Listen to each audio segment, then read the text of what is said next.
মেঘনা আলম, ঢাকা 8 ট্রাক মার্কায় ইনশাআল্লাহ আপনারা আমরা এখানকারই। ঢাকা 8 আচ্ছা, ঢাকা 8 আমাকে বলেন বাস্তবসম্মত আসলে কি প্রয়োজন ঢাকা 8 মানুষের? ঢাকাতে মূলত যে যানজটটা নিয়ে যানজট যানজটটা পুরো ঢাকার সবারই আসলে একটা সমস্যা। আমরা আজকেও দেখছিলাম যে আমাদেরও গন্তব্যে এসে পৌঁছাতে অনেক দেরি হয়েছে। তো এই সমস্যা আমি বিশেষ করে ওই যে অটো রিক্সাগুলো এখন জি, মানে জি। খুবই ব্যবহার হবে, এবং এটা পরিবেশের জন্য খুব খারাপ। খুবই খারাপ।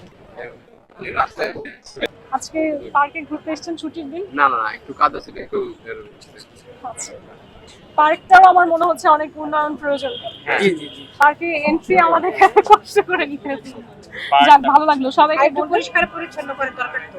পরিষ্কার পরিচ্ছন্ন করা দরকার। এবং আমার কাছে যেটা খারাপ লাগে যে এখনো পার্কের মধ্যে আমাদের দেশে আমরা দেখি যে মানুষ নোংরা করে ঘুমাচ্ছে। নোংরা করার বিষয় না, তাদের নিশ্চয়ই থাকার সুন্দর জায়গা নেই কারণে। তো ওই জায়গাটাও হয়তো আমাদেরকে দেখতে হবে যে মানুষের আমরা গৃহায়ন করতে পারি, যে তাদেরকে পথে পথে না ঘুমাতে হয় না। বাসস্থানে একটা ইয়ে থাকতে হবে। দোয়া রাখবেন। সবাইকে বলবেন মেঘনা আলম ট্রাক মার্ক।